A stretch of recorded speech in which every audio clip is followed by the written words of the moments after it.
Hello student, good morning.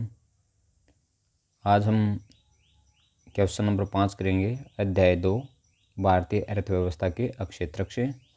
पहले 4 question कल किए थे, तो आज क्वेश्चन नंबर 5 है।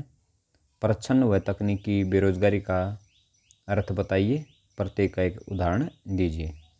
9th क्लास के अंदर भी आपने एक किया था प्रच्छन्न बेरोजगारी के बारे में। तकनीकी बेरोजगारी इसी वर्ष आई है, लेकिन आसान क्वेश्चन है। तो क्या है प्रच्छन्न बेरोजगारी? ये वह स्थिति है जिसमें या प्रच्छन्न बेरोजगारी में किसी कार्य को करने के लिए जितने व्यक्ति चाहिए उससे अधिक व्यक्ति उस कार्य को करने में लगे होते हैं। उदाहरण के लिए, यदि 1 हेक्टेयर भूमि पर कृषि संबंधी कार्य करने के लिए 8 व्यक्तियों की आवश्यकता है, पर उसे करने में 12 व्यक्ति लगे हैं, इस स्थिति में 4 व्यक्ति प्रच्छन्न बेरोजगार हैं। यदि इन्हें कार्य से हटा भी दिया जाए तो उत्पादन पर कोई प्रभाव नहीं पड़ेगा। यानी इसके अंदर हम यदि और ज़्यादा लिखना चाहें कि इस बेरोजगारी का संबंध कृषि क्षेत्र से है। अब यदि यहाँ पर इसने कृषि कार्य में लिखा, कोई भी कृषि कार्य, हम खरपतवार निकालने का कार्य भी कर सकते हैं। मान लीजिए धान की खेती है, धान से खरपतवार को निकालना है। मान लीजिए किसी काम को 2 ही आदमी कर सकते हैं, लेकिन उसको काम को करने के लिए पूरे परिवार के जो सदस्य लगे होते हैं, तो यदि वो 2 आदमी काम करे तब भी उत्पादन उतना ही होना है। यदि पूरा परिवार भी यदि कार्य करेगा तब भी उत्पादन उतना ही होना है। तो ये जो ज़्यादा जो लोग काम करते हैं वो किसका उदाहरण है? प्रच्छन्न बेरोजगारी का उदाहरण है। अब आता नेक्स्ट हमारा तकनीकी बेरोजगारी। यानी इसका मतलब है जब तकनीकी के आने के कारण, यानी मशीनों के आने से जो बेरोजगारी उत्पन्न हुई है उसे तकनीकी बेरोजगारी कहते हैं। यदि हम अपना एक एग्जाम्पल लेके चलें, पहले अधिकतर गेहूं की कटाई हाथों से की जाती थी, लेकिन अब क्या हो गया? आधुनिक कृषि यंत्र यानी कटाई के लिए कंबाइन का प्रयोग होना शुरू कर दिया। अब जो अधिकतर जो लोग क्या करते थे, कटाई हाथ से करते थे, उनका रोजगार क्या हो गया? छिन गया। तो ये कौन सी बेरोजगारी है? तकनीकी बेरोजगारी है।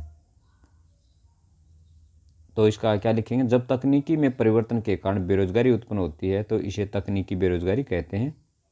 उदाहरण के लिए, जब अर्थव्यवस्था में कंप्यूटर श्रमिकों की संख्या को कम कर देता है, इसका अर्थ है कि श्रमिक तकनीकी रूप से बेरोजगार हैं। तो ये आपका क्वेश्चन था। किसी भी वे से आप लिख सकते हो, किसी ढंग से इसको लिख सकते हो।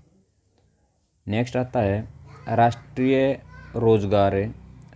ग्रामीण रोजगार गारंटी योजना पर नोट लिखिए। तो ये भी एक नॉर्मल क्वेश्चन है। इसमें मेन बात क्या है कि इसे राष्ट्रीय ग्रामीण रोजगार गारंटी यानी गांव में रहने वाले बेरोजगारों को रोजगार की गारंटी उपलब्ध करवाती है। तो इसका संबंध किससे? गांव से है। इसकी शुरुआत कब हुई थी? 2 फरवरी 2006 में हुई थी। और कितने दिन का रोजगार देती है? यह 100 दिन का रोजगार, 1 वर्ष में 100 दिन के रोजगार की गारंटी देती है। और यदि सरकार 100 दिन का रोजगार उपलब्ध नहीं करवा पाती तो 100 दिन का उन्हें भत्ता उपलब्ध करवाती है। तो ये आपका क्वेश्चन था। इसके बाद आता है आपका क्वेश्चन है 7। इसको हमें क्या लिखा है? क्या सेवा क्षेत्र वास्तव में स्वयं वृद्धि कर रहा है? यानी तृतीय का क्षेत्र में क्या कोई वृद्धि हो रही है? अपने उत्तर की पुष्टि कीजिए। हाँ, हालांकि आप सभी को दिखाई दे रहा है। अभी 10th क्लास के बच्चे हैं, आपसे जो बड़े हैं, यदि आप उनसे बातें करोगे तो अपने समय की बातें आपको बताएंगे किस प्रकार से काम होते थे और आज किस प्रकार से काम होते थे। मैं अपना छोटा सा अनुभव शेयर करता हूँ। जब हम छोटे थे, यदि हम बैंक के अंदर जाते थे तो अधिकतर काम बैंक में हाथ से किए जाते थे। लेकिन आज क्या हुआ? कंप्यूटर आ गए। कंप्यूटर के आने से क्या हुआ? कार्य जल्दी होना शुरू हो गया। तो इसी प्रकार के और बहुत सारे एग्जाम्पल्स हैं, उदाहरण हैं। तो क्या हुआ है? डेवलपमेंट हुआ है, यानी विकास हुआ है। तो क्या लिखा है इसमें? विगत यानी पिछले 100 वर्षों में विकसित देशों में द्वितीयक अक्षेत्रक से तृतीयक अक्षेत्रक की ओर पुनः बदलाव हुआ है। कुल उत्पादन की दृष्टि से सेवा अक्षेत्रक का महत्व बढ़ा है। अधिकांश श्रमजीवी यानी काम करने वाले लोग सेवा अक्षेत्रक में ही नियोजित हैं यानी लगे हुए हैं।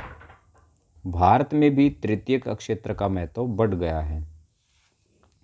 भारत में 1973 से 2003 के बीच 30 वर्षों में तृतीयक अक्षेत्र के उत्पादन में अधिक वृद्धि हुई है। लेकिन एक बात ध्यान देने योग्य है कि सेवा अक्षेत्र की सभी वस्तुओं में समान रूप से समृद्धि नहीं हो रही है। भारत में सेवा क्षेत्र के कई तरह के लोगों को नियोजित करते हैं।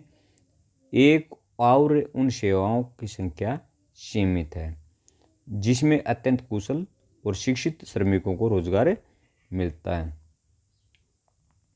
दूसरी ओर बहुत अधिक संख्या में लोग छोटी दुकानों, मरम्मत कार्यों, परिवहन इत्यादि जैसी सेवा में लगे हुए हैं।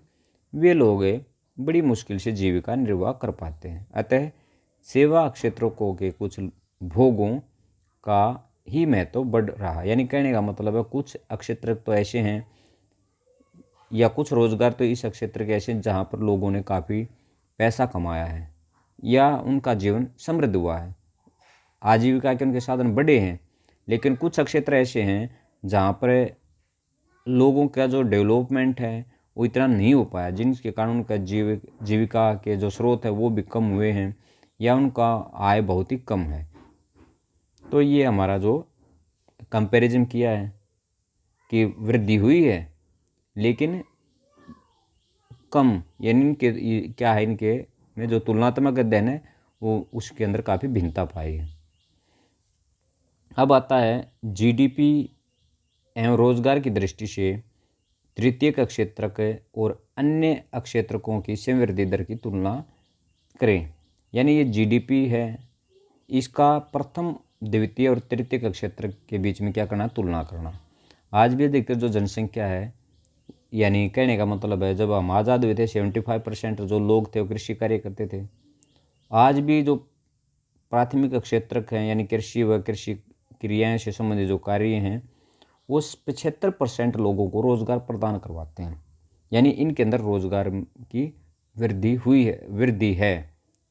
दूसरी तरफ यदि हम द्वितीयक क्षेत्र की बात करें, उद्योग लगे हैं, औद्योगिक उत्पादन बढ़ा है, परंतु रोजगार वृद्धि की बजाय कम सृजित हुए हैं। इसी प्रकार तृतीयक क्षेत्र की बात करते हैं तो तृतीयक क्षेत्र में 13 गुना वृद्धि हुई है, परंतु रोजगार 3 गुणे से भी कम वृद्धि हुई है।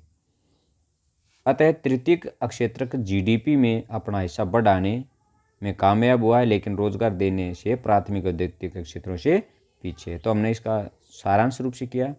प्राथमिक क्षेत्र है वो क्या है, 75% लोगों को रोजगार प्रदान करता है।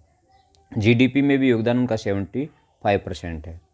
लेकिन दूसरा क्षेत्र और तीसरे जो क्षेत्र हैं वो महज 25% पे है। दूसरा जो क्षेत्र है उससे उत्पादन में 8 गुना वृद्धि हुई है, लेकिन रोजगार 2.5 गुना वृद्धि हुई है। तृतीयक क्षेत्र में उत्पादन 11 गुना वृद्धि हुई, परंतु रोजगार 3 गुणे से भी कम वृद्धि हुई है। तो ये क्या होगा, इसका हमारा तुलनात्मक अध्ययन हो चुका है। तो हमारा ये क्वेश्चन था 5, 6, 7 और 8। बाकी जो क्वेश्चन है वो कल करेंगे। धन्यवाद।